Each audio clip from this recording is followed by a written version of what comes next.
Hi guys, good evening, welcome to back my new video. আমি দোলন আবার চলে এলাম একটা নতুন ব্লগ নিয়ে। আশা করি তোমরা সবাই খুব ভালো আছে।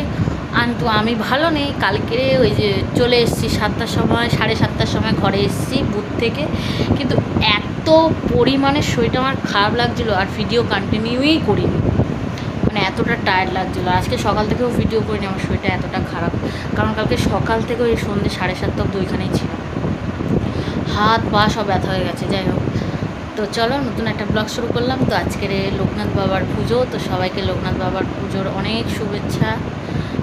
তো আমার একটা কাকি শাশুড়ির বাড়ির নিমন্ত্রণ সকাল থেকে ছিল, কিন্তু যাইনি, এত শরীরটা খারাপ যেন যাইনি, সন্ধ্যেবেলা যাবো। তো এখন আমার বরেরকে একটু মিষ্টি আনতে পাঠিয়েছি, মিষ্টিটা নিয়ে আর তবে তো বাড়ি যাবো। ইচ্ছা করছে না গো জামা কাপড় পরি, বাবা কী কষ্ট হচ্ছে। আর কালকে যে চুড়িদারটা পরেছিলাম, তো আজকেও সেই চুড়িদারটাই পরেছি। উফ, আর ভালো লাগছে না, আলমারি থেকে টেনে কিছু বের করি, যাবো একটু গল্প করবো আর চলো না শেয়ার করবো তোমাদের সাথে কী করি না করি। আমার বড় মশাইও রেডি হয়ে গেছে, রেখেছি। আর এই যে মিষ্টির প্যাকেট, হ্যাঁ এই পুজো করছে লোকনাথ পুজো।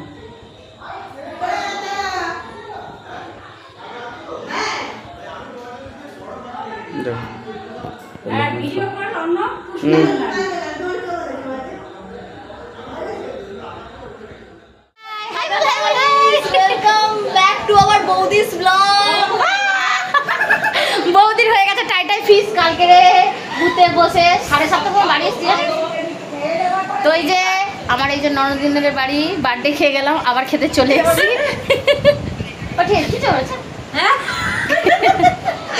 কি হয়েছে ওটা, গরম জানে সবাই। তো যাই হোক, আবার চলে এসেছি, সেদিন খেয়ে হলো না, আবার খেতে চলে এসেছি। আজকের খাওয়া হচ্ছে লোকনাথ ঠাকুরের পুজো, কি তাই তো? এ আর সব কোথায় দেবলি না লোকনাথ বাবার ও ফেটে যাক গিয়া, আমরা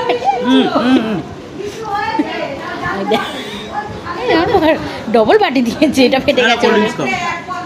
তুমি আমি খাবো না, করলিস তুমি খাও, আমি খাবোই না। তো এই যে বাবার লোকনাথ ঠাকুরের পুজোর প্রসাদ দিয়ে গেছে, সবাই দিয়ে গেছে। ওই আমারটাই দে বলে ভাই। কেমন হয়েছে কেমন হয়েছে কেমন হয়েছে কেমন হয়েছে সব খাওয়া দাওয়া কেমন হয়েছে? একজন গলা ফেলে চাপা পড়ে গেছে, একজন খাবার সার্ভ করছে পিসিমণি। এই কেমন লেগেছে আমাকে একটু বল, কেমন লেগেছে খেতে? হ্যাপি? ও বাবা, আর দেবো? আরো দাও, ওকে দাও, আরো দাও। হ্যাঁ তোমাকে দেখে নিয়েছি, কিন্তু তুমি কোথায় পাচ্ছ, দেখে নিয়েছি তো। সব বসে বসে গল্প করছে, এদিকে মাসিরা সব কাজ করছে। আর আপনি কি কি না এইটা আমাকে পাঠিয়ে দিবি, লম্বা করছিস তো? হ্যাঁ লম্বা করছিস, দেখ উঠছে, দেখ উঠছে, দেখ লম্বা উঠছে, চওড়া কোথায় উঠছে? লম্বা চমড়ায় না, বুঝলাম না। ও হ্যাঁ হ্যাঁ, অবশ্যই যাওয়া যাবে, কেন যাওয়া যাবে না।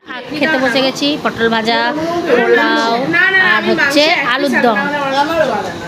যারা আলু যারা আলু ভক্ত, যারা আলু ভক্ত, এই তুমিও করো আমিও করছি। আচ্ছা দাঁড়াও দাঁড়াও, আমি একটু করে নিই। তো এই যে আমরা সব ডিনার করতে বসে গেছি, আর মেনুতে আছে পোলাও, আলুর দম আর পটল ভাজা। পটল ভাজা তো এটা কেমন হয়েছে কেমন হয়েছে? মশলা পটল, এটা হচ্ছে দ্যাট ইজ মশলা পটল, আর এটা হচ্ছে আলু, দ্যাট ইজ আলু।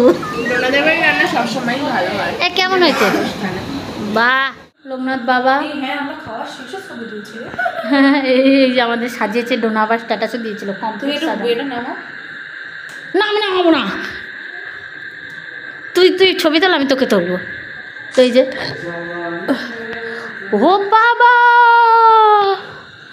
এই দেখ ডোনার মা বাবা। এটাকে বলো তো দাদু, জানি আমি তোর দাদু। আর বাবা এইটা দেখো, ডনি দেখো, আর ডোনার মা বাবা শুয়ে পড়েছে। আর ভাসুরজি দেখো খুরকু বের করছে, খুরকু খুব রোগা চোর। আর চেনাই মুখ, এই মুখ আর এখনকার মুখ কোনো মিল নেই। আমার এই ননদিনী এঁকেছে, এই ননদিনী এঁকেছে, এই যে এইগুলো যত দেখছো, এইটা না, এই যে এইগুলো, তুমি এই করতে গিয়ে তো ধারাম করে না পড়ো। আমি না তোদের এখানে এসে ভিডিও শুট করবো, যে লাল সাদা শাড়ি পরেছে, আমাকে কটা ভালো ভালো ছবি তুলে দিবি। বুঝতে পেরেছি, পা দিয়ে যাচ্ছে। হ্যাঁ কি সুন্দর দেখ তুমি অত এনার্জি না। হ্যাঁ অষ্টমীর দিন এটা না, অষ্টমীর দিন সাজবো। সেজা এই জামাটা যাবে এটা। তুই আবার করে নিবি। হ্যাঁ আবার করে দিবি। তো এই দেখো কি সুন্দর পড়েছে। এই যে এর কাছে চলে আসতে পারো, আমি নাম্বার দিয়ে দেবো শিখতে। ওই হেভি লাগছে, হেভি সিন। হে ভগবান, এটা কিন্তু ছাড়বো আমি। তুই দেখ এইভাবে ছাড়বো আমি, পেছনে একটা সিম্বল দিয়ে দেবো হাসির।